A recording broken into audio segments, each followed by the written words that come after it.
ശരിക്ക് കേൾക്കണം. ഇല്ലാ യതഗമ്മദനി അല്ലാഹു ബിറഹ്മതിഹി, പടച്ചവൻ അവൻ്റെ കാരുണ്യം കൊണ്ട് എന്നെ പൊതിഞ്ഞിട്ടല്ലാതെ, പടച്ചവൻ്റെ കാരുണ്യം കൊണ്ട് എന്നെ പൊതിഞ്ഞില്ലെങ്കിൽ ഈ നിസ്കാരം കൊണ്ടും നോമ്പ് കൊണ്ടും മാത്രം ഞാനും രക്ഷപ്പെടാൻ പോകുന്നില്ല.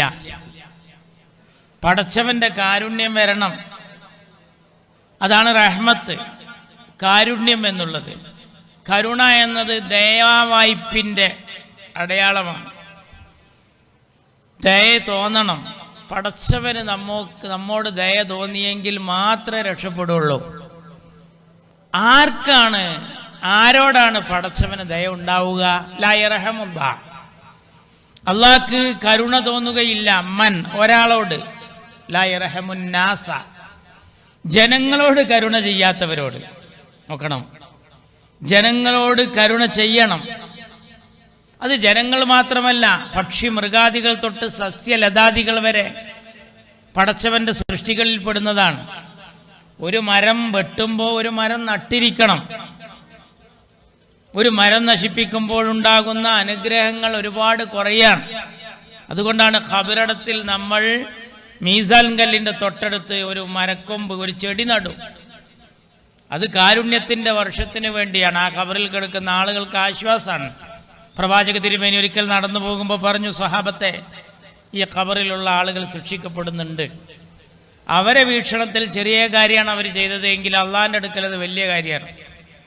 ഒരാൾ ഗൈബത്ത് പറഞ്ഞാലും ഒരാൾ മൂത്രിച്ചപ്പോൾ ലാ യസ്തതിറു മിൻ ബൗലിഹി, മറ കൂടാതെ മൂത്രിച്ചു. അവിടെ ഹദീസിൽ തന്നെ കാണാം, ലാ യസ്തബ്രിഉ മിൻ ബൗലിഹി, മൂത്രിച്ചപ്പോൾ ഇസ്തിബ്രാ ചെയ്യാത്തവർ.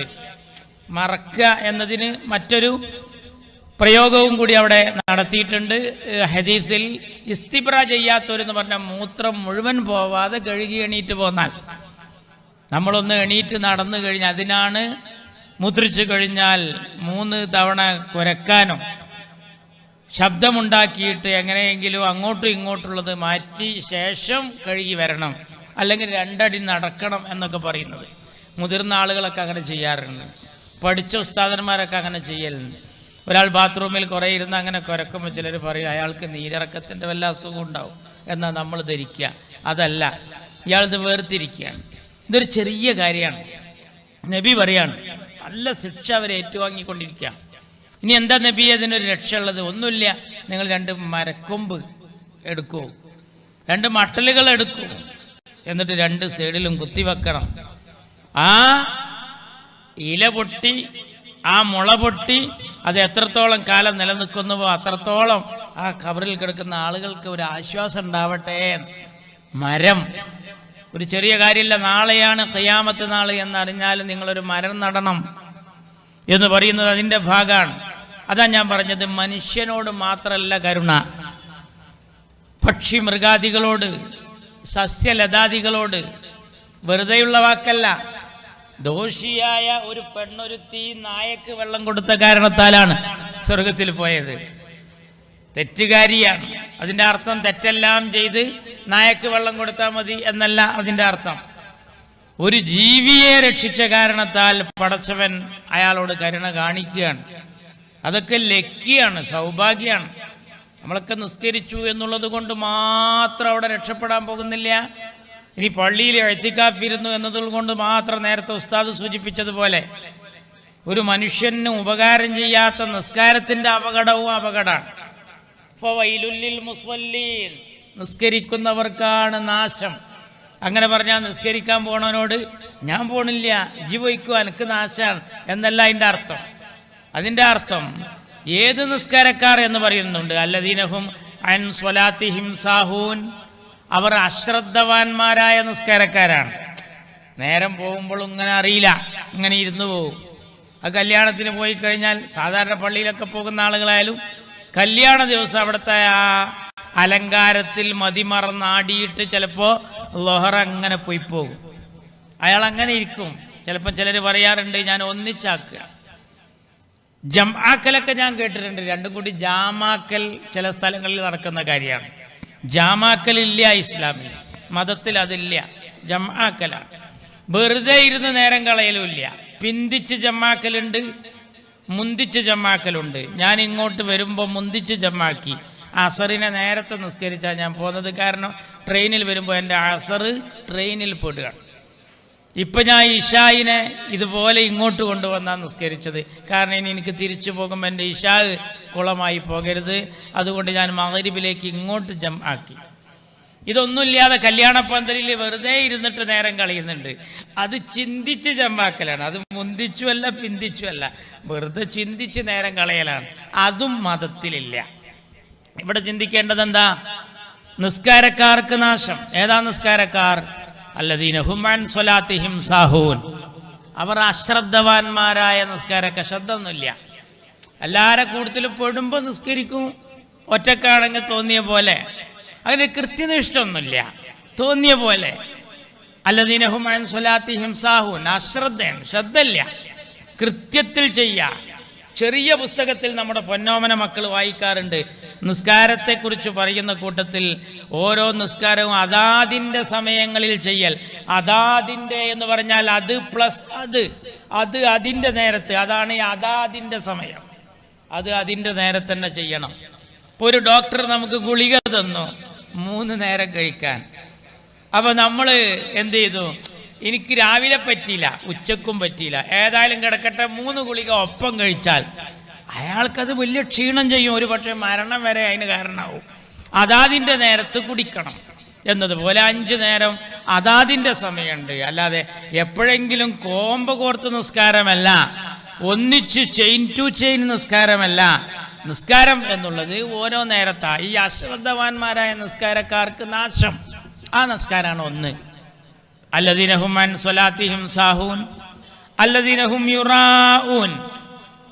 പിന്നെ പറയുന്നത് കാണാൻ വേണ്ടി, ജനങ്ങൾ കാണാൻ വേണ്ടി. ഒരു പ്രപ്പോസലൊന്നും വരുന്നില്ല. അപ്പോൾ പള്ളിയിലൊക്കെ ഇങ്ങനെ വരികയാണ്. എന്താ? ബ്രോക്കർ വരുന്ന നേരത്ത് ചോദിച്ച ചെറുക്കനെന്താ പണി? ചെറുക്കൻ നല്ല ജോലിയാണ്, എല്ലാം ഉണ്ട്, 5 വക്ത് നിസ്കാരം. അത് നമുക്ക് പറയാൻ കഴിയില്ല. അപ്പോൾ കല്യാണാലോചന ഒക്കെ ഉണ്ട്. വരുന്ന സമയത്ത് മാത്രം ബ്രോക്കർ ഒന്ന് കാണട്ടെ, നാട്ടുകാരൊന്ന് പറയട്ടെ, മഹലൊരു കത്ത് കൊടുക്കുമ്പോൾ തരക്കടില്ല എന്ന് പറയട്ടെ. അതിനു വേണ്ടിയുള്ള നിസ്കാരം. ഭാര്യ വീട്ടിൽ പോയാൽ മാത്രമുള്ള തറാവിയ്, ഇതൊന്നും ഇതിൽ പെടുന്നതല്ല. കാണാൻ വേണ്ടി ചെയ്യൽ. ആ നിസ്കാരം കൊണ്ടും നാശം. നിസ്കരിക്കാത്തവനേക്കാൾ വലിയ നാശാണ് ആ നിസ്കാരക്കാർക്ക്. അല്ലദീന ഹും അൻ സ്വലാത്തിഹിം സാഹൂൻ. അശ്രദ്ധവാന്മാർ, കാണാൻ വേണ്ടി. പിന്നത്തതാണ് ബഹുരസം. അല്ലദീന ഹും യുറാഊൻ വയംനഊന അൽ മാഊൻ. അവർ ചെറിയ ചെറിയ ഉപകാരം പോലും തടുക്കുന്നവർ. ചെറിയ ചെറിയ ഉപകാരം പോലും തടുക്കുന്നവർ. അവിടെയാണ് എൻ്റെ വിഷയം. ജീവകാരുണ്യ പ്രവർത്തനത്തിൽ നിസ്കാരക്കാരായിട്ടുള്ള നല്ല മതക്കാർ. ഒരു മതത്തിലെ വിശ്വാസി എന്ന് പറഞ്ഞാൽ അയാൾ ആരാണ്? അയാൾ ലഘുവായ ഉപകാരം പോലും തടുത്തു കഴിഞ്ഞാൽ, ലഘുവായ ഉപകാരം എന്ന് പറഞ്ഞാൽ ചെറിയ ചെറിയ ഉപകാരം. ആ വ്യാഖ്യാനത്തിൽ കാണാം തീ, വെള്ളം, വഴി. പിറകിലുള്ള വീട്ടുകാരന് വഴി കൊടുക്കാത്ത ആജ്യരുടെ നിസ്കാരം അപകടത്തിൻ്റെതാണ്. ഒരു തീ എന്ന് പറഞ്ഞാൽ പഴയ കാലത്ത് കൊടുത്തിരുന്ന തീ എന്ന് പറയുന്നത് നമ്മുടെ അടുപ്പിൽ നിന്ന് തീക്കണൽ ഊതിക്കത്തിച്ച് അയൽവാസിക്ക് ചകിരിപ്പൊളിയിലും ചിരട്ടയിലും തീ കൊടുക്കും. അന്ന് തീപ്പെട്ടി, സിഗരറ്റ് ലാമ്പൊക്കെ പിന്നീട് ലോകക്രമത്തിൽ വന്നതാണ്. ആദ്യം തീ കത്തിക്കാൻ വേണ്ടി ഉള്ളവൻ്റെ വീട്ടിൽ തീപ്പുക പൊന്തുന്നത് കണ്ടാൽ എനിക്ക് കുറച്ച് തീ തരുമോ എന്ന് ചോദിച്ച അയൽവാസി വന്നിരുന്നൊരു കാലത്ത് തീക്കണൽ കൊടുക്കും. ഈ കണൽ നമ്മുടെ ഉമ്മ നമ്മുടെ അടുപ്പിൽ കൊണ്ടുവന്ന് ഊതി കത്തിച്ചായിരുന്നു നമ്മുടെ മക്കൾക്ക് അന്നമുണ്ടാക്കി കൊടുത്തിരുന്നത്. ഇന്ന് അതില്ല. തീപ്പെട്ടി ഉണ്ടായിരുന്നു, ഇടക്കാലത്ത് അതും പോയി. പിന്നെ വന്നത് സിഗരറ്റ് ലാമ്പാണ്, അതുമല്ല. ഇപ്പൊ തീയുടെ സ്ഥാനത്ത് നിൽക്കുന്നത് കറണ്ടിന്റെ കണക്ഷന്റെ കൺസെന്റാണ്. വ്യാഖ്യാനിച്ച് വേണമെങ്കിൽ പറയാം അങ്ങനെ. ഒരു ഹരിജൻ കോളനിയിലേക്ക്, ഒരു പട്ടികജാതി കോളനിയിലേക്ക്, അല്ലെങ്കിൽ തീരദേശത്ത് താമസിക്കുന്ന പാവപ്പെട്ട മത്സ്യത്തൊഴിലാളികളുടെ ഓല വീടുകളിലേക്ക് ഈ മുന്നിലെ ഗേറ്റുള്ള ഒരു മുതലാളി കൺസെന്റ് ഒപ്പിട്ട് കൊടുത്താലേ അങ്ങോട്ട് ലൈൻ വലിക്കാൻ കഴിയുമെങ്കിൽ ഞാൻ എൻ്റെ വീട്ടിൻ്റെ പരിസരത്തൊരു കൂടി അങ്ങനെ കറണ്ടിന് കണക്ഷൻ കൊടുക്കൂല എന്ന് പറഞ്ഞിരിക്കുന്ന ആ പ്രമാണിയുടെ നിസ്കാരത്തിൻ്റെ കാര്യമാണ് പടച്ച റബ്ബ് ഈ ഖുർആനിൽ പറയുന്നത്. ചെറിയ ചെറിയ ഉപകാരം പോലും തടുക്കുന്നവൻ്റെ നിസ്കാരം. മനുഷ്യന് ഒരു തടസ്സം നിന്ന് കഴിഞ്ഞാൽ നമ്മളെ ഇബാദത്ത് തടുക്കുകയാണ്. വഴി, വെള്ളം, തീ ഞാൻ പറഞ്ഞു, വഴി ഞാൻ പറഞ്ഞു. ആധാരത്തിൽ വഴിയില്ലെന്ന് പറഞ്ഞിട്ട് തൊട്ടു പിറകിലേക്ക് വഴി കൊടുക്കാത്ത ആളുകളുണ്ട്. റോഡ് വീതി കൂട്ടി കൊടുക്കാൻ വേണ്ടി ശ്രമിക്കുമ്പോൾ അത് ഞാൻ കാലകാലങ്ങളായി സൂക്ഷിച്ചു പോകുന്ന ഇടവഴിയാണ്, എൻ്റെ വീട് വരെ, എൻ്റെ ഗേറ്റ് വരെ. അങ്ങനെയുണ്ട് ചില ആളുകൾ. ഞാനും എൻ്റെ കെട്ടിയവനും ഒരു തട്ടാനും, ഞാനും എൻ്റെ പൂച്ചട്ടിയും എൻ്റെ ഗേറ്റും, ഇതിൻ്റെ അപ്പുറത്തേക്ക് റോഡില്ല, ഇവിടെ വേണമെങ്കിൽ തിരിച്ചു പോകട്ടെ. ഗേറ്റ് പോലും തുറന്നു കൊടുക്കാതെ വണ്ടി ഒന്ന് ബാക്കടിച്ച് റിവേഴ്സ് എടുത്ത് ഒന്ന് തിരിച്ചു പോകാൻ ആരും സമ്മതിക്കൂല. ഞാൻ പഞ്ചായത്ത് മെമ്പറായിരുന്ന സമയത്ത് ഇതുപോലെ റോഡ് വെട്ടാൻ ആഗ്രഹിച്ച ഇടവഴിയിലൊക്കെ പോയി. അവിടെ പോയി ഞാൻ അവരോടൊക്കെ പറഞ്ഞപ്പോൾ പോയില്ല, പറ്റൂല. അങ്ങനെ പറഞ്ഞ ആളുകളോട് ഞാൻ തിരിച്ചൊരു ചോദ്യമാണ് ചോദിച്ചത്. ആംബുലൻസ് നമ്മുടെ ഈ ഇടവഴിയിൽ വരുമ്പോൾ നിങ്ങളെ വീട്ടിലേക്ക് വരുന്ന ആംബുലൻസ് എങ്ങനെയാണ് ഇവിടെ ഇട്ട് തിരിച്ചു പോവുക? അയാൾ പറഞ്ഞു ഞാൻ വിവരം തരാമെന്ന്. കാരണം ആംബുലൻസ് എന്ന് കേൾക്കുമ്പോൾ ഒരു ബേജാറുണ്ടാവും. അങ്ങനെയാണ്. തീരെ ബേജാറില്ലാത്തവർക്കൊക്കെ ബേജാറാക്കുന്ന ഒരു വാഹനമാണ് ആംബുലൻസ്. അതുകൊണ്ട് പള്ളിയിൽ പായ തികയാതായി നിസ്കരിക്കാൻ. പായിട്ടായിരുന്നു നിസ്കരിച്ചത്. ഇപ്പം മാർബിളും മൊസൈക്കൊക്കെ ആയപ്പോഴാണ് നമ്മളത് മറന്നത്. നിസ്കാരപ്പള്ളിയിൽ പായല്ല. പള്ളിയിലെ ഉസ്താദ് നാട്ടുകാരോട് എല്ലാ വെള്ളിയാഴ്ചയും പറയും ഒരു 10 പായയുടെ കുറവുണ്ട്, ഞാനും മുത്തഅല്ലിമീങ്ങളൊക്കെ നിലത്താണ് കിടക്കുന്നത്, നിസ്കരിക്കാൻ വരുന്ന ആളുകൾക്ക് ചില ആളുകൾ മണ്ണിലാണ് സുജൂദ് ചെയ്യുന്നത്, അതുകൊണ്ട് പായ വേണം. നാട്ടുകാർ ആ വഴിക്ക് ശ്രദ്ധിച്ചില്ല. അപ്പോൾ ഉസ്താദ് പറഞ്ഞു ഇന്നൊരു കൂട്ടു പ്രാർത്ഥന ഉണ്ട്, എല്ലാവരും റെഡി ആയിരിക്കണം എന്ന്. എന്നിട്ട് അദ്ദേഹം പറഞ്ഞു എല്ലാവരും കൈപൊക്കാൻ പറഞ്ഞു. എല്ലാവരും കൈപൊക്കി. അദ്ദേഹം ദുആ ചെയ്തു, ഖാലിക്കായ റബ്ബേ, റഹ്മാനായ റബ്ബേ, ഈ നാട്ടിൽ നിന്നും ഒരു 10-20 ആളെ നീ അർജന്റായി മൗത്താക്കണേ തമ്പുരാനെ എന്നൊരൊറ്റ ദുആ. എന്താ കാര്യം? ഒരു 10 ആളെ പൊതിഞ്ഞു കൊണ്ടുവരുമ്പോൾ എന്തായാലും ഒരു 20 പായ അല്ലെങ്കിൽ ഒരു 10 പായ ചുരുങ്ങിയത് കിട്ടുമല്ലോ. ഇത് പ്രാർത്ഥിച്ചേക്ക് ചിലർ കൈ താത്തിയിട്ട് പറഞ്ഞു എൻ്റെ വക 20. ഒരാൾ പറഞ്ഞു ഞാൻ 10, ഞാൻ 30. പിന്നെ പായയായി. മരിക്കാൻ എല്ലാവർക്കും പേടിയാണ്. ആംബുലൻസിൻ്റെ കാര്യം പറയുമ്പോൾ പേടിയാണ്. ഇവിടെ നമ്മൾ ചിന്തിക്കേണ്ടത് എന്താണ്? മനുഷ്യൻ ലഘുവായ ഉപകാരം പോലും തടുക്കും. വെള്ളം കൊടുക്കാത്തവർ, തൻ്റെ കിണർ കെട്ടിപ്പൂട്ടി വേലി കെട്ടി സംരക്ഷിച്ചിട്ട് അയൽവാസിക്ക് വെള്ളം കൊടുക്കാത്തവരുണ്ട്. യുദ്ധത്തിൽ കഷ്ടപ്പെടുന്ന ആളുകൾക്ക് വെള്ളം കൊണ്ടുപോയി കൊടുക്കുമ്പോൾ ദാഹിച്ച് വലഞ്ഞ് ചോര വാർന്നൊലിച്ച് റൂഹ് പിരിയാൻ നിൽക്കുന്ന സ്വഹാബ കിറാം പറയത്രേ, എനിക്കല്ല തരേണ്ടത്, എന്നേക്കാൾ കഷ്ടം ആ കിടക്കുന്ന ആളെ കണ്ടോ, അയാൾക്ക് കൊടുക്ക്, അത് അങ്ങോട്ടാ കൊടുക്കാൻ പറയാം. നമ്മളിപ്പോൾ പഞ്ചായത്തു നിന്നൊരു വീട് പാസ്സാകുമ്പോൾ എനിക്ക് വീട് കിട്ടണമെന്ന് എൻ്റെ ആഗ്രഹം. അങ്ങനെയല്ല വേണ്ടത്. എൻ്റെ വീടിനേക്കാൾ ചോർന്നൊലിക്കുന്നത് ആ വീടാണ്, എനിക്ക് പാസ്സാകുന്ന വീട് അയാൾക്ക് കൊടുക്കുക എന്ന് പറയണം. അതാണ് നീതി, അതാണ് തത്വം. മനുഷ്യരങ്ങനെയാ ചെയ്യേണ്ടത്. ചെറിയ ഉപകാരം പോലും തടുക്കാൻ പാടില്ല. വഴി, വെള്ളം, തീ, ഇതൊക്കെ ഈ ഗണത്തിൽ പെടുന്നതാണ്. അയൽവാസിക്ക് തടസ്സമാകുന്ന കിണറ്റിൻ്റെ അടുത്തുള്ള മരം വെട്ടിക്കൊടുക്കാത്തവൻ്റെ നിസ്കാരം ചെറിയ സംഭവമല്ല. അയൽവാസിയുടെ കിണറിൻ്റെ സമീപത്ത് നമ്മുടെ പറമ്പിലൊരു പുളിമരം നിൽക്കുന്നുവെങ്കിൽ അതിൻ്റെ ഇല ആ വെള്ളത്തിന് ഹാനികരമാണ് എന്ന് അയാൾ 10 വട്ടം പറഞ്ഞിട്ടും എന്താ നമ്മൾ പറയുന്ന വർത്താനം? എൻ്റെ പറമ്പിൽ, എൻ്റെ മതിലിൻ്റെ പുറത്ത് ഞാനൊരു പുളി വെച്ചാൽ നിനക്കെന്താ ഛേദം എന്ന് ചോദിക്കുന്നവരോടാ പറയുന്നത്.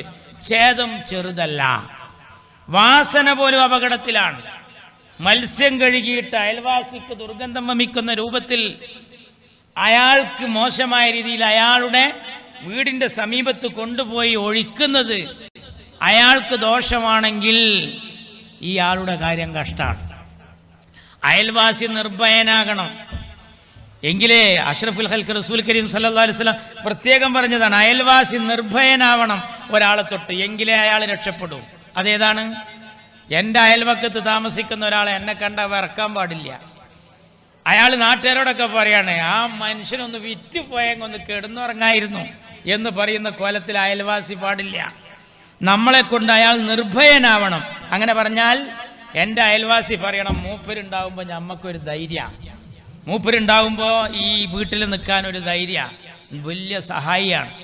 അങ്ങനെ നമ്മൾ വീടൊഴിഞ്ഞ് പോരുകയാണ്, അയാൾ നിന്ന് കരയാണ്, ഇനി എനിക്ക് ഇതുപോലെ ഒരാളെ കിട്ടുമോ എന്ന് പറയണം. അതാണ് യഥാർത്ഥ അയൽവാസി. നമ്മൾ ചിന്തിക്കേണ്ടത് മിണ്ടാപ്രാണികളെ വരെ സ്നേഹിച്ചാലേ ഇത് കിട്ടൂ. അതാ ഞാൻ നേരത്തെ പറഞ്ഞത്, നല്ല നല്ല മോശക്കാരിയായ ഒരു സ്ത്രീ നായക്ക് വെള്ളം കൊടുത്ത കാരണത്താൽ സ്വർഗത്തിൽ പോകുന്ന കഥ വായിച്ചു പോകാനുള്ളതല്ല, തിരിച്ചുണ്ട്. എങ്ങനെ? നല്ല ആബിദായ ഒരാൾ, നല്ല ആരാധനാ കർമ്മങ്ങൾ നിർവഹിച്ച ആൾ, പക്ഷേ അയാൾ പൂച്ചയെ കെട്ടിയിട്ട് ദ്രോഹിച്ചു എന്ന ഒറ്റ കാരണത്താൽ അയാൾക്ക് കഷ്ടം വേറെ വരികയാണ്. അപ്പൊ പൂച്ചയാണ് അവിടെ എന്ന് കരുതിയിട്ട് അങ്ങനെ ചെയ്യാൻ പാടില്ല. നമ്മൾ ആലോചിക്കേണ്ടത് ജീവിതത്തിൽ മിണ്ടാപ്രാണികളെ സ്നേഹിക്കാൻ. ഞാൻ ഇഷ്ടപ്പെടുന്ന പല ആളുകളും വയനാട് ചുരം കയറി പോകുമ്പോൾ വയനാട്ടിലേക്ക് ഓരോ സ്ഥലത്തും കുരങ്ങന്മാർക്ക് ബിസ്ക്കറ്റ് എറിഞ്ഞു കൊടുക്കാൻ നേരത്തെ കയ്യിൽ കരുതി വെക്കാറുണ്ട്.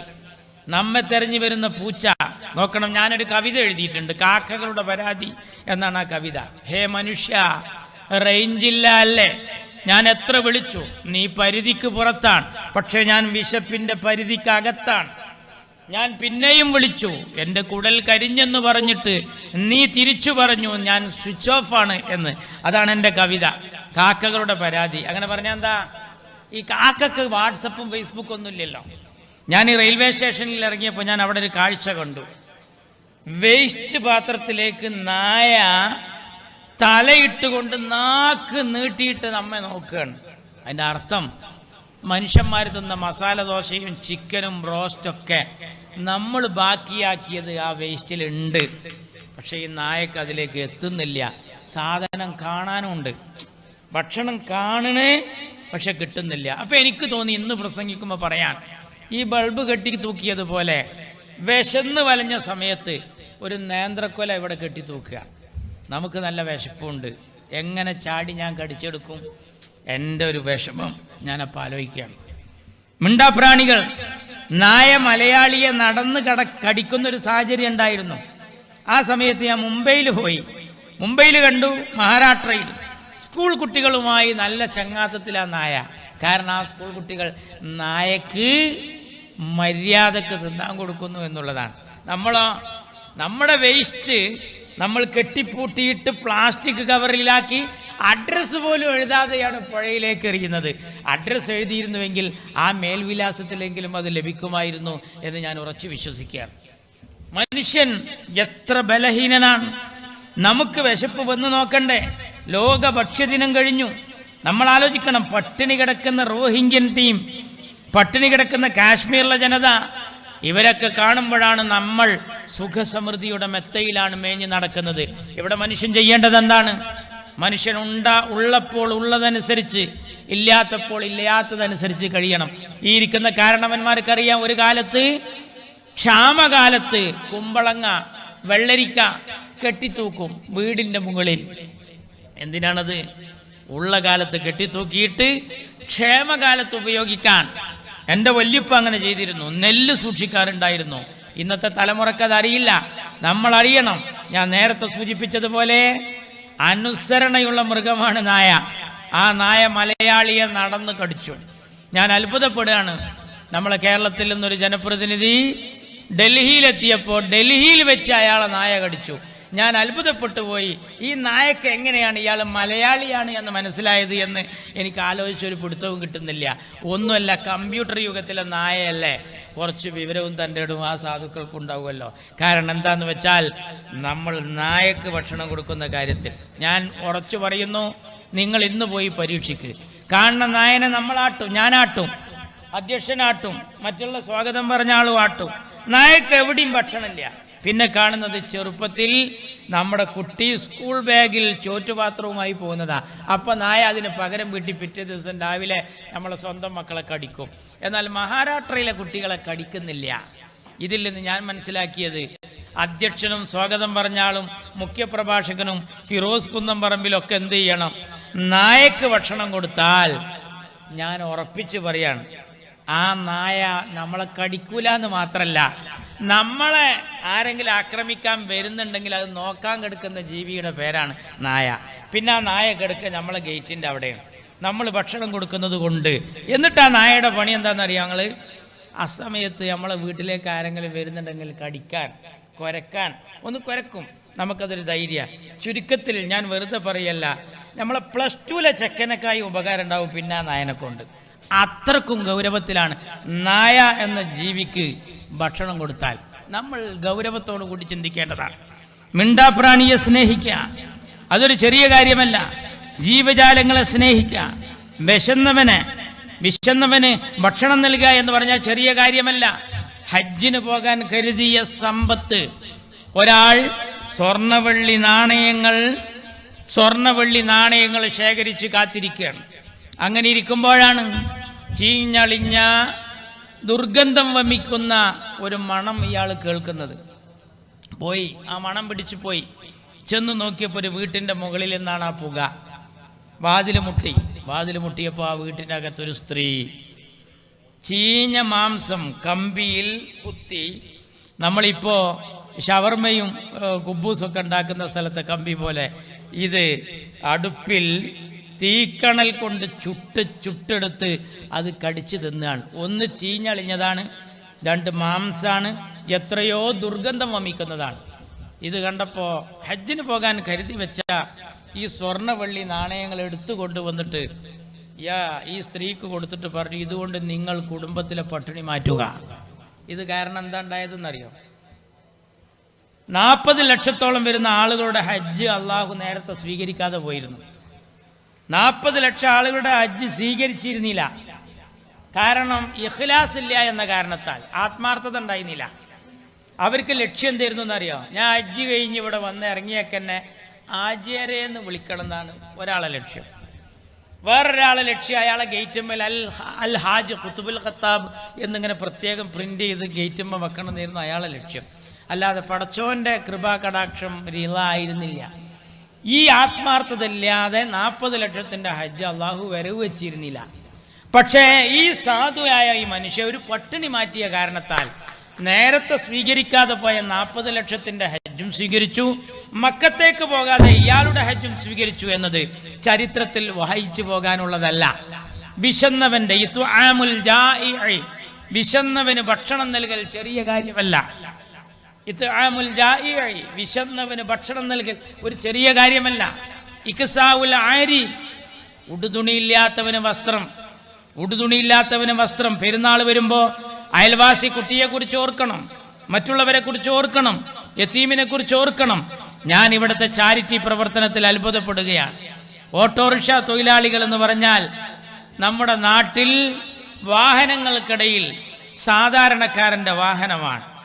അവരെ കുറിച്ച് ആക്ഷേപങ്ങളും പരിഹാസ്യങ്ങളും ചൊരിയുന്ന എല്ലാവരും ഉണ്ടാവും. പക്ഷേ ഒരു ഉപകാരത്തിന് വേണമെങ്കിൽ ഓട്ടോറിക്ഷക്കാർ വേണം. ഞാൻ ഈ ഓട്ടോറിക്ഷക്കാരൊക്കെ പറ്റി പറയാറുള്ളത്, ഈ ഓട്ടോറിക്ഷക്കാർ പൊറോട്ടയെ പോലെയാണ്. എന്താ കാരണം? പൊറോട്ടക്കില്ലാത്ത കുറ്റമില്ല, എന്നാൽ പൊറോട്ട ഇല്ലാത്തൊരു പരിപാടിയില്ല. അതാ രസം. പൊറോട്ടക്ക് ഭയങ്കര കുറ്റാണ്, ഈ പൊറോട്ട കേടാണ്, പൊറോട്ട പ്രശ്നമാണ്. പക്ഷെ അളിയൻ വന്ന ആദ്യം പോയ പൊറോട്ടക്കാണ്. പൊറോട്ട ഇല്ലാത്തൊരു പരിപാടിയില്ല. എൻ്റെ ഓട്ടോറിക്ഷ ഡ്രൈവർമാർ അവർ കെട്ടുതാലി പണയം വെച്ചവരാകും, ആധാരം പണയപ്പെടുത്തിയവരാകും. അവർക്ക് ഏതെങ്കിലും ആളുകൾ ആശ്വാസത്തിൻ്റെ വകയായി കൊടുത്ത വാഹനമാകും. പക്ഷേ അതുമായി ഓടുമ്പോഴാണ് എൻ്റെ സുഹൃത്തുക്കൾ പുതിയങ്ങാടിയിൽ രാഷ്ട്രീയ കക്ഷി ഭേദമന്യേ ഓട്ടോ ഡ്രൈവേഴ്സ് ചാരിറ്റബിൾ സൊസൈറ്റി എന്ന പേരിൽ എത്രയെത്ര ആളുകൾക്കാണ് ജീവൻ നൽകാൻ സാധിച്ചത്. അതൊരു ചെറിയ കാര്യമാണോ? ഞാൻ അത്ഭുതപ്പെടുകയാണ്. ഇതാണ് വേണ്ടത്. അതാണ് കാരുണ്യത്തിൻ്റെ ആദരം എന്ന പേരിൽ ഫിറോസ് കുന്നുംപറമ്പലിന് ജീവകാരുണ്യത്തിൻ്റെ ജീവസുറ്റ നാമമായി ഇന്ന് കേരളത്തിൽ മലയാളിക്ക് സുപരിചിതനായ പ്രിയങ്കരനായ ഫിറോസിനെ ഇവിടെ ക്ഷണിച്ച് ആദരവ് നൽകാനുള്ള കാരണവും അതൊരു നല്ല കാര്യമാണ്. പ്രോത്സാഹിപ്പിക്കണം, നമ്മൾ പഠിക്കണം. ഞാൻ നേരത്തെ പറഞ്ഞ ആ സൂറത്തിലെ ആദ്യത്തെ വരി ഞാൻ മറന്നുപോയതാണ്. അതിൻ്റെ ആദ്യത്തെ വരി നിങ്ങൾക്കും കാണാതറിയാം, എനിക്കും ഒരുപക്ഷെ കാണാതറിയാം. മതത്തെ കളവാക്കുന്നവരെ നീ കണ്ടില്ലയോ? മതത്തെ മക്കാറാക്കുന്നവരെ, മതത്തെ വഞ്ചിക്കുന്നവരെ നീ കണ്ടില്ലയോ? അവർ യതീമിനെ ആട്ടി അകറ്റുന്നവനാണ്. യതീം വന്നാൽ പോകാൻ പറയാം. യതീമിനെ ഒരു ചെറിയ കാര്യമല്ല. ഒരിക്കൽ അഷ്റഫുൽ ഖൽക്ക് റസൂൽ കരീം സല്ലല്ലാഹു അലൈഹി വസല്ലം ഒരു സദസ്സിലിരിക്കുമ്പോഴാണ് ഒരാൾ ബേജാറ് പറഞ്ഞു, നബിയേ എൻ്റെ കുട്ടിയെ കാണാതായിട്ട് കുറച്ചായി, ഞാൻ വലിയ വിഷമത്തിലാണ്. ഇത് കേട്ടപാട് ആ കൂട്ടത്തിൽ നിന്നൊരു സ്വഹാബി പറഞ്ഞു, ആ നിങ്ങളെ കുട്ടി ഞാൻ വരുന്ന വഴിക്കുണ്ട് കുട്ടികളെ കൂട്ടത്തിൽ കളിക്കണം. ഇത് കേട്ട ആർക്കാ സന്തോഷം ഉണ്ടാവില്ലാതിരിക്കുക? കുട്ടികളെ കാണാതായിട്ട് നിങ്ങളെ കുട്ടി ഇന്ന സ്ഥലത്തുണ്ട് എന്ന് പറഞ്ഞാൽ അയാൾക്ക് എന്താ കൊടുക്കുക പകരം? അത്രത്തോളം സന്തോഷം ഉണ്ടാവില്ലേ? ഇത് കേട്ടപാട് കാണാതായ കുട്ടിയുടെ മാപ്പ ഓടുകയാണ്. ഓടുമ്പോൾ നബി സല്ലല്ലാഹു അലൈഹി വസല്ലം തങ്ങൾ പിടിച്ചു വെച്ചിട്ട് പറഞ്ഞു, അങ്ങനെ ഓടരുത്, ഇതിന് ചില ഷർത്തും ഫർളൊക്കെ ഉണ്ട്, ഒരു നിബന്ധന ഉണ്ട്. കുട്ടിയെ കാണാതായ ഒരു പായിണേന് നിബന്ധന, നബിയെ അങ്ങനെ ഒരു നിബന്ധന അതേ ഉണ്ട്, നിങ്ങൾ അങ്ങനെ ധൃതി കൂട്ടരുത്, നിങ്ങളോട് ചില ഉപദേശങ്ങൾ നൽകാനുണ്ട്. എന്താണ് ഇത്ര ധൃതി എന്നെൻ്റെ ചോദ്യം നബി ആദ്യം ചോദിച്ചു. എന്നാണ് എൻ്റെ ചോദ്യം. ആ ചോദ്യം കേട്ടപ്പോൾ അയാൾ പറഞ്ഞു, ധൃതി ഇല്ലാതിരിക്കുമോ നബിയെ? എൻ്റെ പ്രിയതമ, എൻ്റെ പ്രിയപ്പെട്ട ഭാര്യ ഭക്ഷണം കഴിച്ചിട്ട് ഉറങ്ങിയിട്ട് ദിവസത്രായി. എനിക്ക് എൻ്റെ പൊന്നുമോൻ ഞാൻ തലയിൽ വെച്ചാൽ പേനരിക്കും, നിലത്ത് വെച്ചാൽ ഉറുമ്പരിക്കുമെന്ന മട്ടിൽ വളർത്തുന്ന കുട്ടിയാണ്. എൻ്റെ പൊന്നു കരളിൻ്റെ കഷ്ടത്തെ ഞാൻ കാണാതായിട്ട് എൻ്റെ കുട്ടി ഇന്ന സ്ഥലത്തുണ്ട് എന്ന് പറഞ്ഞാൽ ഏത് ബാപ്പയാണ് നബിയെ ഇവിടെ നിൽക്കുക? ഒരു പിതാവിന് ഓടാനല്ലാതെ മറ്റെന്തിനാ തോന്നുക? നബി പറഞ്ഞു, അതല്ല, നിങ്ങൾ അവിടെ ചെല്ലുമ്പോൾ ചില നിയമങ്ങളുണ്ട്. അതെന്താ? ആ കളിക്കുന്ന കുട്ടിയോളെ കൂട്ടത്തിൽ പോയി നിങ്ങൾ നിങ്ങളുടെ കുട്ടിയുടെ പേര് വിളിക്കരുതേ. കുട്ടിയുടെ പേര് വിളിക്കണേ. കുട്ടിയെ മോനെ എന്ന് വിളിക്കരുതേ. കുട്ടിയെ മോനെ എന്ന് വിളിച്ചിട്ട് ലാളിച്ച് വിളിക്കരുതേ. അതെന്താ നബി അങ്ങനെ പറയാനുള്ള കാരണം? ഒന്നുമല്ല, ബാപ്പയായ നിങ്ങൾ നിങ്ങളെ കുട്ടിയെ മോനെ എന്ന് വിളിക്കുമ്പോ ബാപ്പല്ലാത്ത മക്കളും ആ കൂട്ടത്തിൽ കളിച്ചുകൊണ്ടിരിക്കുന്നുണ്ട്. ആ കുട്ടികൾക്ക് അത് സങ്കടാവും. അതുകൊണ്ട് ബാപ്പല്ലാത്ത കുട്ടികളെ അടുത്ത് ചെന്നിട്ട് മോനെ എന്ന് വിളിക്കുമ്പോൾ മരിച്ചുപോയ കുട്ടികള്, ബാപ്പ മരിച്ചുപോയ ആ ആളെ കുട്ടികൾ വിചാരിക്കും ഞങ്ങളെ ബാപ്പ മരിച്ചിട്ട് തിരിച്ചു വന്നോന്ന് വരെ ചിന്തിച്ചു പോകും. ബാപ്പാനെ കിട്ടാനുള്ള പൂതിയുണ്ട്. അതുകൊണ്ട് നിങ്ങൾ അവിടെ പോയി വിളിക്കേണ്ടത് കുട്ടിയുടെ പേരാണ്. പേര് വിളിച്ചിട്ട് മുബശ്ശിറെ എന്ന് വിളിക്കുമ്പോൾ കുട്ടികൾ ഉറപ്പിക്കും, എന്ത്?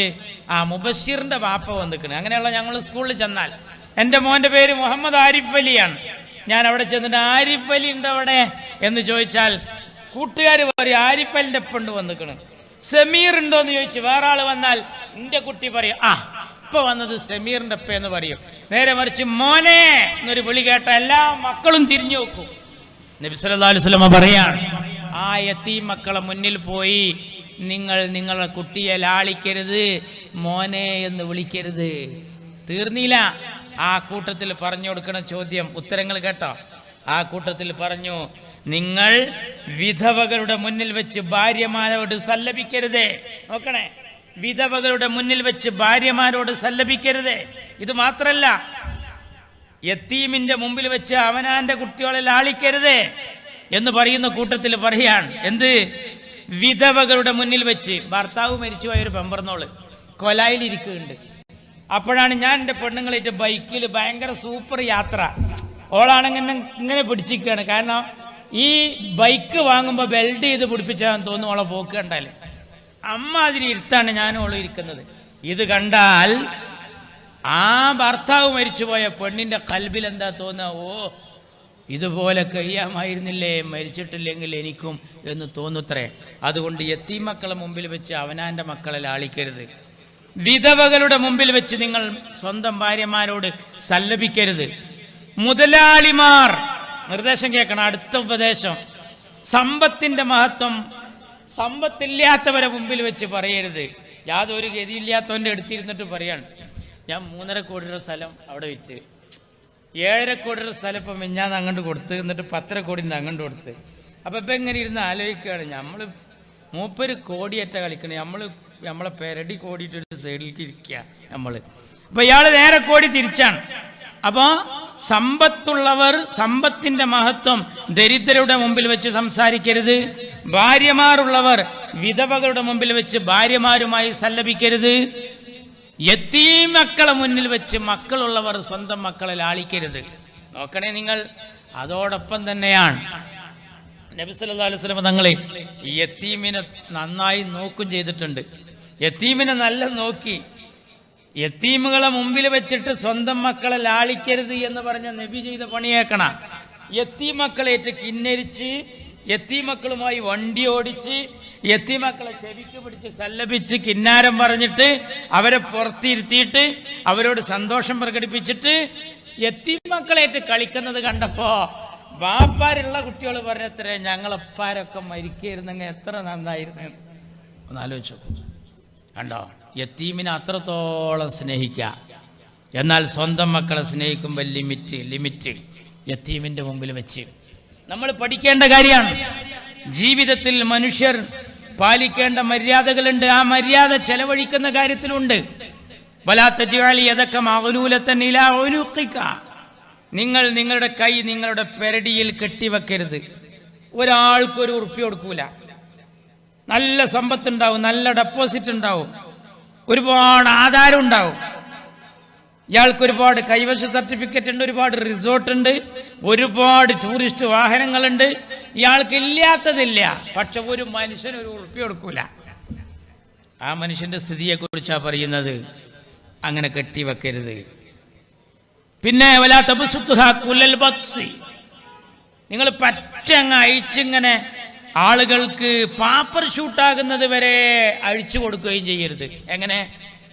ഇന്റെ അടുത്ത് ഇപ്പോൾ 1000 റുപ്യ കിട്ടിയാൽ കൊടുക്കുക, നാളെ ഓട്ടോറിക്ഷ ഓടി 2000 റുപ്യ കൊടുക്കുക, മറ്റൊന്നൊരു 5000 കിട്ടി കൊടുക്കുക. കിട്ടിയതൊക്കെ ഇങ്ങനെ കൊടുത്ത് ഇങ്ങനെ പോയാൽ അതും പാടില്ല. ലിമിറ്റ് വെച്ച് കൊടുക്കണം എന്നാ. ഉമ്മത്തം വസത്ത, ഒരു മിഡിലാണ് നമ്മൾ ചെലവാക്കുമ്പോൾ അതിനനുസരിച്ച് നാളേക്ക് വേണം എന്നുള്ളൊരു കരുതി വെപ്പ്. മക്കളെ പട്ടിണിക്കിട്ട് എല്ലാം ചെയ്ത് നാളെ അങ്ങനെ ചെയ്യുന്നവനും ആർക്കും കൊടുക്കാതെ എല്ലാം കെട്ടിപ്പൂട്ടി പെട്ടിയിൽ വെക്കുന്നവനും രണ്ടാൾക്കും ഒരേ ശിക്ഷ. ഖുർആൻ പറയുന്നു, മലൂമൻ മഹ്സൂറ, അവർ നാളെ നിന്ദ്യരും ദുഃഖിതരുമായിരിക്കും. പറയുന്നതിലേക്ക് ശരിക്കും ശ്രദ്ധ വേണം. നല്ല സമ്പത്തുണ്ട് ഒരാൾക്കും കൊടുക്കാത്തവന്, എന്നാലോ കിട്ടിയത് മുഴുവൻ ഇങ്ങനെ കൊടുത്തുകൊണ്ടേയിരിക്കണവൻ, ഒന്നും കരുതി വെക്കുന്നില്ല. ഇതിന്റെ രണ്ടിന്റെ ഇടയിലാണ് നമ്മൾ വേണ്ടത്. കിട്ടിയെന്ന് ചെലവഴിച്ച് കൊടുത്ത് നാളെ ഉണ്ടാവും എന്നുള്ള ചിന്ത, അതുണ്ട് എന്നുണ്ടെങ്കിൽ കൊടുത്ത് അത് മിച്ചം വെച്ച് അതിൻ്റെ കൊടുത്ത് മക്കള് നാളെ നമ്മെക്കുറിച്ച് നല്ലത് പറയണം, നാട്ടുകാരും നല്ലത് പറയണം എന്ന ചിന്തയിൽ ഒരു മിഡിലായി ഒരു ലിമിറ്റ് ചെയ്തു പോകണം. അല്ലാതെ ഇയാൾ വട്ടപൂജയാകുന്ന കോലത്തിൽ കൊടുത്താൽ മലൂമ മഹ്സൂറ, നാളെ നിന്ദ്യനും ദുഃഖിതനും ആവും. അങ്ങനെ പറഞ്ഞാൽ അയാൾ പറയും, ഞാൻ അത്ര വാരി വലിച്ച് കൊടുക്കേണ്ടിയിരുന്നില്ല, ഞാൻ ഇങ്ങനെ ഈ കുത്തുപാളെടുത്തത് ഞാൻ ലിമിറ്റ് ഇല്ലാതെ ചെയ്തതുകൊണ്ടാണ് എന്ന് അയാളും പറയും, ഇയാളും പറയും. ആര്? നല്ല സമ്പന്നൻ ഒരു മനുഷ്യനും കൊടുത്തില്ല. അയാൾ ആശുപത്രിയിൽ കിടക്കുമ്പോൾ എത്ര ആളുകൾ അങ്ങനെ ഡെപ്പോസിറ്റ് എവിടെയെന്ന് പറയലില്ല, അയാൾ അങ്ങനെ മരിച്ചാണ്ട് പോകും. അയാളെ സമ്പത്ത് കൊണ്ട് പള്ളിക്ക് ഉപകാരമില്ല, ഓട്ടോറിക്ഷക്കാർക്ക് ഉപകാരമില്ല, ചാരിറ്റിക്കില്ല. ഇവിടെ ഷാബാൻ എന്ന കുട്ടി അല്ലേ, ആ കുട്ടിയുടെ ചാരിറ്റി പ്രവർത്തനത്തിൽ നിങ്ങൾ കാണിച്ച ആ വിശാല മനസ്കത ചെറുതാണോ? പക്ഷെ അള്ളാഹുവിൻ്റെ അലംഘനീയമായ വിധി അവിടെ നടന്നു. നമ്മളല്ലല്ലോ അതൊന്നും തീരുമാനിക്കുന്നത്. ഇവിടെ ഇപ്പോ ഒരുപാട് നന്മകൾ നിങ്ങൾ ഈ രംഗത്ത് ചെയ്തുകൊണ്ടിരിക്കുക. അതിൽപ്പെട്ട കാര്യങ്ങളാണ് നേരത്തെ ഉസ്താദും ഇവിടെ സൂചിപ്പിച്ചത്.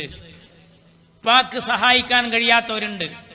ജീവിതത്തിൽ ഉപ്പാനെ സഹായിക്കാൻ കഴിയണം, ഉമ്മാനെ സഹായിക്കാൻ കഴിയണം, ഭാര്യക്കും മക്കൾക്കും കൊടുക്കാൻ കഴിയണം. അങ്ങനെ കൊടുത്ത് അയൽവാസിയെ സ്നേഹിച്ച് സമൂഹത്തെ സേവിച്ച് നാട്ടുകാർക്കും ഉപകാരിയായി മാറി ഒരു ഓട്ടോറിക്ഷക്കാരൻ നാളെ മരണപ്പെട്ടാൽ ആളുകൾ പറയണം, ഏത് പാർട്ടി ആയിക്കോട്ടെ അയാൾ ഒരു മനുഷ്യ സ്നേഹിയായിരുന്നു എന്ന്.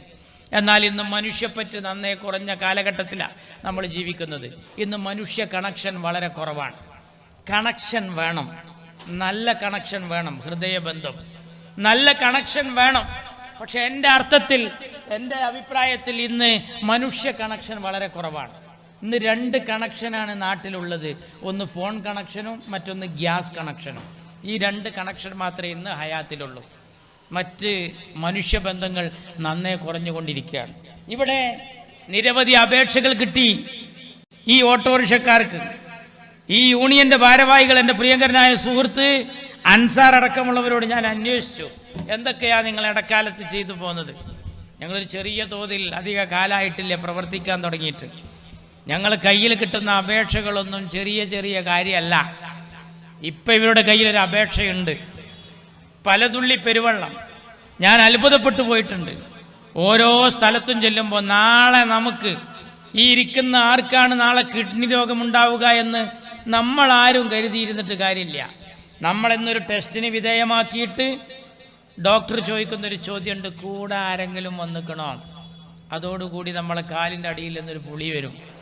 കൂടെ ആരെങ്കിലും വന്നിക്കണോ എന്ന് ചോദിക്കാൻ എന്തൊരു കാരണമുണ്ടല്ലോ.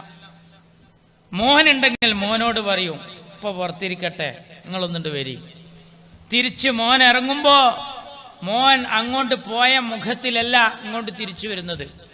ഡോക്ടറുടെ ഡോറ് തുറന്ന് തിരിച്ചു വരുമ്പോൾ മോൻ്റെ മുഖത്തിനൊരു വാട്ടം. ബാപ്പ ചിക്കിച്ചകഞ്ഞ് ചോദിച്ചു, എന്താ മോനെ ഡോക്ടർ പറഞ്ഞത്? ഒന്നുമില്ല. പിന്നെ ബാപ്പാക്കത് പിന്നെയാണ് അറിയുന്നത്, അള്ളാഹു കാത്തു രക്ഷിക്കട്ടെ, ക്യാൻസർ ആണെന്നറിഞ്ഞാൽ പിന്നെ ബിരിയാണിക്ക് ടേസ്റ്റ് ഇല്ല. പിന്നെ ഏത് പൂരത്തിന് പോയാലും ഏത് നേർച്ചക്ക് പോയാലും ഏത് സമ്മേളനത്തിലും കരിമരുന്ന് പ്രയോഗം കാണുമ്പോൾ ഹരമില്ല. പിന്നെ ഇങ്ങോട്ട് ചിരിക്കുമ്പോൾ അങ്ങോട്ട് ദേഷ്യാണ്. നമ്മുടെ ഈ ചിരിയും കളിയൊക്കെ മാറുകയാണ്. പിന്നെ ഷർട്ട് അയൺ ചെയ്യണമെന്നില്ല, പിന്നെ ഇന്ന ചെരുപ്പ് വേണമെന്നില്ല, ഇന്ന ഫാൻറ് ഇടണമെന്നില്ല, ഇന്ന വണ്ടി തന്നെ വേണമെന്ന് നിർബന്ധമില്ല. എങ്ങനെങ്കിലും തീർന്നു കിട്ടിയാൽ മതി എന്ന് ചിന്തിക്കുന്നൊരു സ്ഥിതിവിശേഷത്തിലേക്ക് വരും. അള്ളാഹു കാത്ത് രക്ഷിക്കട്ടെ. അതെങ്ങനെ തടുക്കുന്നത് പടച്ചോൻ? അത്ഭുതപ്പെട്ടു പോകും. ക്യാൻസർ രോഗമുണ്ട് എന്ന് തിരുവനന്തപുരത്ത് നിന്ന് വിധി എഴുതിയ ഒരാൾ ആ വിവരം അറിഞ്ഞ പാട് എന്നെ വിളിച്ചിട്ട് പറഞ്ഞു, ദുആ ചെയ്യണം, നിങ്ങളോടൊക്കെ എന്തെങ്കിലും പറയാണ്ടെങ്കിലൊക്കെ പൊരുത്തപ്പെടും വേണം, കിട്ടുന്ന വേദിയിലൊക്കെ ദുആ ചെയ്യണം, എനിക്ക് ഇന്ന രോഗമാണെന്ന് ഇന്ന് അറിഞ്ഞു. ഞാൻ ചോദിച്ചു അയാളോട്, ആരാ പറഞ്ഞത്? തിരുവനന്തപുരത്ത് നിന്ന് RCC എന്നാണ്. എന്ത് ചെയ്യാൻ നോക്കും? ഉന്നതരായ ഡോക്ടർമാരാ റീജിയണൽ ക്യാൻസർ സെന്ററിൽ. അയാൾ വന്നു. ഞാൻ അത്ഭുതപ്പെട്ടു പോവുക. പ്രിയങ്കരനായ അത്തിപ്പറ്റ ഉസ്താദിനെ അയാൾ നേരിൽ വന്ന് കാണുകയാണ്. ഉസ്താദ് ഒരു തടവലാണ്. ഓരോ മനുഷ്യരുടെ ഒരു വിശ്വാസമാണ്, ഓരോ മനുഷ്യരുടെ ഒരു യഖീനാണ്, ഈമാനാണ്. പ്രിയപ്പെട്ട ഉസ്താദ് പറഞ്ഞു, തഹജ്ജുദ് നിസ്കരിച്ച അള്ളഹാനോട് പറയും, എന്നോടല്ല പറയാന്ന്. നല്ലൊരു ഉത്തരാണത്. തഹജ്ജുദ് നിസ്കരിച്ച അള്ളഹാനോട് പറയും, എന്നോടല്ല പറയാന്ന്, നിങ്ങൾ ദ്വാരക്കണം. അപ്പം ഉസ്താദ് പറഞ്ഞു, അനക്കെന്താ പണി, ഇജ്ജും ദ്വാരക്കണം. തിരിച്ചു പറഞ്ഞു. തഹജ്ജുദ് നിസ്കരിച്ചു, ദ്വാ ചെയ്തു. രണ്ടാമത്തെ ടെസ്റ്റിന് ഇയാൾ RCCയിൽ ചെന്നപ്പോൾ ആദ്യത്തെ ഡോക്ടർ ട്രാൻസ്ഫറാണ്, രണ്ടാമത്തെ ഡോക്ടറാണ് പിന്നെ അവിടെ. അത്ഭുതാവഹം. അയാളുണ്ട് വന്നിട്ട് കാറിറങ്ങിയിട്ടുണ്ട്. ആ കൂടെ വന്നൊരു കെട്ടിപ്പിടുത്തം. എന്താ കാര്യം എന്നറിയോ? നിങ്ങളോട് ആരാ പറഞ്ഞ് നിങ്ങൾക്ക് ക്യാൻസർ ഉണ്ട് എന്ന്? ക്യാൻസർ ഉണ്ടായിരുന്നു ഒരു പക്ഷേ. അത് മാറ്റാൻ ഖാലിക്കായ റബ്ബിനൊരു തഹജ്ജുദ് മതി. ഞാനും തഹജ്ജുദ് നിസ്കരിച്ച് തേടുന്നവന്റെ ഈ ഇടയിലൊരു മറയില്ല എന്നാണ്. സുജൂദിൽ കിടന്ന് അള്ളഹാനോട് പറഞ്ഞ ഏതും മാച്ച് കളയാൻ അത് മതി. സിനിമാ നടനായ ഇന്നസെന്റ് നടക്കുന്നുണ്ട്. എന്താണത്? അയാൾ വലിയ ഈമാൻദാരി അല്ലെങ്കിലും ഒരു യഖീൻ അയാൾക്കുണ്ട്. എന്താ? ഇതൊരു സാരല്ല. അതെ, രോഗത്തെക്കാൾ മാരകം രോഗഭയാണ്. എന്തെങ്കിലും വരുമ്പോഴേക്ക് നാവിലൊരു ഉണല് കാണുമ്പോഴേക്ക് ക്യാൻസർ ആണോ തോന്നുക, ഇവിടെ ഒരു വേദന വരുമ്പോഴത്തിന് കിഡ്നിയാണോ തോന്നുക, ഈ വിരലിനൊരു ചെറിയ തരിപ്പ് വരുമ്പോൾ വാതാണോ തോന്നുക. ചെറിയ ചിന്ത ഒന്നുമില്ല, വലിയ വലിയ ഹൈ ലെവൽ ചിന്തയാണ്. പക്ഷെ രോഗത്തിന് APL BPL ഇല്ല. അള്ള തന്നാ വാങ്ങുക. അള്ളാഹു കാത്തു രക്ഷിക്കട്ടെ. അത് തടുക്കൽ എങ്ങനെയെന്നറിയോ? ഒന്ന് ഈ തഹജ്ജുദാണ്, ഒന്ന് നമ്മുടെ ഖുർആനോത്ത. അത് മാത്രല്ല, അസ്വദഖത്തു റദ്ദുൽ ബലായ. അസ്വദഖത്തു റദ്ദുൽ ബലായ. ഗൾഫിൽ എൻ്റെ ഒരു സുഹൃത്തിന്റെ കാറ് 6 തവണ മറിഞ്ഞു, ഒരു പോറൽ ഏൽക്കാതെ രക്ഷപ്പെട്ടു. ജീവകാരുണ്യ പ്രവർത്തന രംഗത്ത് രക്ഷപ്പെട്ടവനാണ് അയാൾ. ഓട്ടോറിക്ഷ തൊഴിലാളികളെ, വീട്ടിൽ നിന്ന് തിരിച്ചു വരുമ്പോൾ ആ വണ്ടിയിൽ തന്നെയാണോ വേറെ വണ്ടിയിലാണോ നമ്മൾ വീട്ടിലേക്ക് തിരിച്ചു വരിക എന്ന് ഒരിക്കലും കരുതൂല. നമ്മുടെ ഓട്ടോറിക്ഷയുടെ മുകളിൽ നമ്മൾ എഴുതിയിട്ടുണ്ട്, ഹാദാ മിൻ ഫദ്ലി റബ്ബി, ഇതെന്റെ നാഥന്റെ ശ്രേഷ്ഠതയാണ്. എല്ലാവരും പറയും ഇതെന്റെ നാഥന്റെ ശ്രേഷ്ഠതയാണ്. പക്ഷെ ഓത്ത് അവിടെ നിർത്തരുത്, അതിന്റെ ബാക്കിയും ഓതണം. എല്ലാവരും എഴുതും ഹാദാ മിൻ ഫദ്ലി റബ്ബി, ഇതെന്റെ നാഥന്റെ ശ്രേഷ്ഠതയാണ്. പോരാ, അതിന്റെ ബാക്കിയുമുണ്ട്.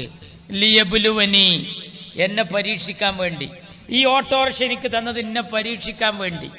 അഷ്കുറു അം അക്ഫുറു, ഈ നന്ദിയുള്ള ആളാണോ നന്ദി കെട്ട ആളാണോ എന്ന് നോക്കാൻ. എന്ന് പറഞ്ഞാൽ പിന്നെ ആ ഓട്ടോറിക്ഷ കിട്ടിയാൽ ഹറാമായ ഏർപ്പാടിന് പോകുന്ന ഒരുത്തി തൻ്റെ വണ്ടിയിൽ കയറാൻ വരുന്നു എന്ന് പറയുമ്പോൾ ഓട്ടം കിട്ടണമെന്ന് നമുക്ക് ആഗ്രഹം ഉണ്ടാവും. പക്ഷെ നല്ല വിശ്വാസിയാണെങ്കിൽ പറയും വേറെ വണ്ടി വിളിച്ചോളി, കാരണം ഓനൊരു വിശുദ്ധി കാത്തു സൂക്ഷിക്കണമെന്ന് ആഗ്രഹിക്കണോനാ. കുറച്ച് ആളുകൾ മദ്യപാനികളായി അല്ലെങ്കിൽ സാധനം കൊണ്ടുപോകാൻ അടുത്ത സ്ഥലത്ത് എത്തിക്കണം. എൻ്റെ അടുത്ത് നല്ലൊരു ഈമാൻദാരിയായ ഒരു ഹൈന്ദവ സഹോദരനുണ്ട്, ഭയങ്കര വിശ്വാസിയാണ്. അയാൾ ഈ കാര്യത്തിൽ ഭയങ്കര നിഷ്കർഷത. അയാൾ എന്താ പറയാന്നറിയാം, ആ പൈസക്ക് വേണ്ട, ആ പൈസ എനിക്ക് വേണ്ട. എന്തുകൊണ്ടാണത്? ഒരു മനുഷ്യൻ തൻ്റെ ഓട്ടോറിക്ഷയിൽ ഇതെൻ്റെ നാഥൻ്റെ ശ്രേഷ്ഠതയാണ് എന്ന് എഴുതി വെച്ചിട്ട് തെറ്റായ വഴിയിലേക്ക് പോകാതെ കാത്തു സൂക്ഷിച്ചാൽ അതെന്നെ മതി ഓന് ബർക്കത്തിന്. എന്തിന് ഗൾഫിൽ പോകണം? എത്ര ഓട്ടോറിക്ഷ ഡ്രൈവർമാരുണ്ട് പോയിട്ട് അതിനേക്കാൾ ഹീറോ ആകാൻ പോയതാ, പക്ഷെ സീറോ ആയി അയാൾ തിരിച്ചു വന്നിട്ട് പിന്നീട് അയാൾ അങ്ങാടിയിൽ ഓട്ടോറിക്ഷ ഇട്ട്. എന്നാലോ ഓൻ്റെ വീട്ടിൽ ഓൻ്റെ മോളെ കല്യാണത്തിന് ഒരു മനുഷ്യ ഒരു ഉറുപ്പ്യ കൊടുക്കൂല, കാരണം ഓൻ സ്പ്രേയുടെ മണവുമായി തിരിച്ചു വന്നുള്ള കാരണം കൊണ്ട് അവനെ പിന്നെ ആ ഗണത്തിലാണ് കൂട്ടുക. എന്നാ പോകാതിരുന്ന ഓട്ടോറിക്ഷക്കാരനോ അവൻ്റെ 4 പെൺകുട്ടികളെ കെട്ടിച്ചിട്ടും ഒരു കുഴപ്പമില്ലാതെ അവനും ജീവിച്ചു പോയി. ഇവിടെ എന്താ സംഭവിച്ചത്? ബർക്കത്ത്. എന്താ ഈ ബർക്കത്ത്? അട്ടിക്ക് കാശല്ല ബർക്കത്ത്. ഇത്ര പൈസയിട്ട് കുറേ കാലം ജീവിക്കൽ. മദ്രസയിൽ ഞാൻ ജോലി ചെയ്തിട്ടുണ്ട്. മദ്രസയിൽ നിന്ന് കിട്ടുന്ന 200 റുപ്യ ശമ്പളം 30-ാം തീയതി കഴിഞ്ഞ് പറ്റ് തീർത്താലും 30 റുപ്യ ബാക്കി. അതാണ് ബർക്കത്ത്. ഗവൺമെൻറ് ജോലി, ഞാൻ ഹാൻഡ്ലൂം കോർപ്പറേഷനിൽ ജോലി ചെയ്തിട്ടുണ്ട്. 30,000 റുപ്യ ശമ്പളം, പക്ഷേ 15-ാം തീയതി ആവുമ്പോഴത്തിന് കഴിയാണ്. അതിൻ്റെ മലയാളമാണ് ബർക്കത്തില്ല. മനസ്സിലായിട്ടുണ്ടോ? ബർക്കത്ത് എന്ന് പറഞ്ഞാൽ അതാണ്. എന്നെ പരീക്ഷിക്കാൻ വേണ്ടി പടച്ചോൻ ഇത് തരും. ഇത് തരുമ്പോ നമ്മുടെ ജീവിതത്തിൽ നമ്മളത് കാണിക്കണം. അപ്പൊ എന്താ നമ്മളെ തടുക്കുന്നത്? നിന്റെ ഓട്ടോറിക്ഷ അശോക് ലൈലന്റെ ലോറിക്ക് ഇടിച്ചിട്ടും നിനക്കൊന്നും സംഭവിക്കുന്നില്ല. എന്താ കാര്യം? ചാരിറ്റിയാണ്. അൻസാറിന്റെ നേതൃത്വത്തിൽ എൻ്റെ പ്രിയങ്കരായിട്ടുള്ള ഈ സംരംഭത്തിലെ അഭ്യുദയകാംക്ഷികളും അണിയറ ശില്പികളുമായ ഈ സൊസൈറ്റിയുടെ ആളുകൾ ഇത്തരത്തിലുള്ള പ്രവർത്തനം നടത്തിക്കഴിഞ്ഞാൽ അത് മതി ഓൻ്റെ കുടുംബം രക്ഷപ്പെടാൻ. വണ്ടി മറിഞ്ഞാലും ഓനൊരു പോറൽ കേൾക്കൂല. അശോക് ലൈലൻഡിന് ഇടിച്ചാലും ആളുകൾ പറയും മഹാത്ഭുതാണ് ഇട്ട മോനെ. ഓട്ടോറിക്ഷയുടെ കിടത്തം കണ്ടപ്പോൾ ഞാൻ മനസ്സിലാക്കി നിന്റെ കാര്യം കഴിഞ്ഞു. ആശുപത്രിയിൽ വന്നപ്പോഴാണ് മനസ്സിലായത്, ഓഹോ കൈക്ക് ഇങ്ങനെ ഒരു കെട്ട് മാത്രമല്ലേ ഉള്ളൂ. അതാണ് അസ്വദഖത്തു റദ്ദുൽ ബലായ. ദാനധർമ്മങ്ങൾ ആഫത്തുകളെ തടുക്കും. ഞാൻ നിങ്ങളോട് ഒരു എളിയ അഭ്യർത്ഥന നടത്തണം. ആരും എണീറ്റ് പോകരുത്, ആരെയും ബുദ്ധിമുട്ടിപ്പിക്കാനല്ല. ഇവരെടുത്ത് കിട്ടിയ ഒരു അപേക്ഷയിൽ ഇപ്പോൾ ഉള്ളൊരു പ്രധാനപ്പെട്ട അപേക്ഷ ഉണ്ട്. ചോർന്നൊലിക്കുന്ന വീട്ടിൽ നിന്ന് ഒരു പാവം കുടുംബം ഒരു വീട്ടിലേക്ക് താമസം മാറ്റുകയാണ്. അവർക്ക് വേണ്ടത് 80,000 രൂപയാണ്. 80,000 രൂപയുണ്ടെങ്കിൽ ഈ മഴയത്ത് അവരെ അങ്ങോട്ട് കെടുത്താൻ സാധിക്കും. ഞാൻ പിരിക്കാൻ വന്ന ആളുമല്ല, എൻ്റെ പണിയോ അതല്ല. പക്ഷേ ഫിറോസ് കുന്നുംപറമ്പിൽ ശ്രദ്ധേയനായത് എന്തുകൊണ്ടാണെന്നറിയാം? അയാൾ മുതലാളി ആയതുകൊണ്ടല്ല. മുതലാളിയുടെയും തൊഴിലാളിയുടെയും ഇടയിൽ ഒരു നൂൽപ്പാലമായി മുതലാളിയെ ചൂണ്ടിക്കാണിച്ചു കൊടുത്ത് പറഞ്ഞു, ഇത് അയാൾ കഷ്ടപ്പെട്ടവരാ. എന്തെങ്കിലും അയാൾ നല്ല മനസ്സിൻ്റെ ഉടമ ഫിറോസ് എന്ന പാലത്തിലൂടെ കൊടുക്കുകയാണ് കുന്നംപറമ്പിൽ. അങ്ങനെ ശ്രദ്ധേയനായി, അല്ലാതെ മുതലാളിയുടെ മോനായിട്ടല്ല. ഉള്ളവനിൽ നിന്ന് ഇല്ലാത്തവന് വാങ്ങിക്കൊടുക്കുന്ന നൂൽപ്പാലം. അതാണ് ഇവിടുത്തെ ചാരിറ്റിയും ഇവിടുത്തെ ഓട്ടോറിക്ഷ ഡ്രൈവേഴ്സ് ചാരിറ്റബിൾ സൊസൈറ്റി ചെയ്യുന്നതും അതാണ്. ഞാൻ എൻ്റെ പ്രസംഗം, എൻ്റെ ട്രെയിൻ ബുക്ക് ചെയ്ത സമയമുണ്ട്. എൻ്റെ ഫിറോസിനെ കാത്തിരിക്കുക എന്ന സന്തോഷം കൊണ്ടാണ് ഞാനും ഇരിക്കുന്നത്. പക്ഷേ ഒരു കാര്യം ഞാൻ നിങ്ങളോട് പറയാണ്, എൻ്റെ ട്രെയിനിന് പോയാൽ ഞാൻ അവിടെ കിടന്നുറങ്ങിക്കൊണ്ട് ഫിറോസ് വരുന്നത് വരെ പ്രസംഗിക്കണം എന്നാണ് എൻ്റെ ആഗ്രഹം. പക്ഷെ എൻ്റെ പ്രസംഗം തീരുന്നതിൻ്റെ മുമ്പ് 80,000 രൂപ 1000 ഓരോരുത്തരും തന്നാൽ അതാരും കൊണ്ട് വരും വേണ്ട, ഒരു പിരിവുമില്ല. ഇരിക്കണവരായിരുന്നാൽ മതി. നല്ല മനസ്സറിഞ്ഞിട്ട് 2 വളണ്ടിയർമാർ മെല്ലെ പിറകിൽ നിന്നൊന്ന് നടന്നു വരുമ്പോൾ ഒരു കടലാസും പെന്നും. പിരിവോ വയലോ കാര്യമൊന്നുമല്ല നടത്തുന്നത്. ഈ സമ്മേളനത്തിൽ ഫിറോസിനെ കൊണ്ട് നമ്മൾ ഉദ്ദേശിച്ചത് ട്രെയിൻ കയറി അദ്ദേഹം കൊണ്ട് വരണം, ഇവിടെ എത്തി അദ്ദേഹത്തിന് സമയം കിട്ടണം, പെർമിഷൻ തീരുന്നതിന് മുമ്പേ ഇത്തരം കാര്യങ്ങൾ നടക്കണം. ഇതുപോലെ നിരവധി വീടുകൾ ഇതുപോലുള്ള സദസ്സിൽ നിന്ന് കിട്ടി. ഒരൊറ്റ കുട്ടി പോകരുത്. കാരണം ചിലപ്പോൾ ആ പോയവനാവും നാളെ പിരിക്കേണ്ടി വരിക. അള്ളാഹു കാത്തു രക്ഷിക്കട്ടെ.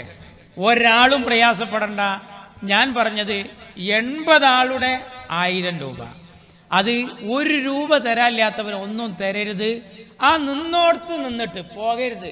നിന്നോടത്ത് നിന്നിട്ട് മനസ്സിൽ ദ്വാരക്കുക. എന്തറിയാ, പടച്ചോൻ ആ ചങ്ങാതി പറഞ്ഞ 80 ആ വളണ്ടിയർമാർ തിരിച്ചു വരുമ്പോഴേക്ക് തികഞ്ഞാൽ മതിയായിരുന്നു. എന്നെ അയാൾ സമീപിക്കേണ്ടി വരുന്നൊരു അവസ്ഥ വരരുത് എന്ന് മനസ്സറിഞ്ഞിരിക്കുക.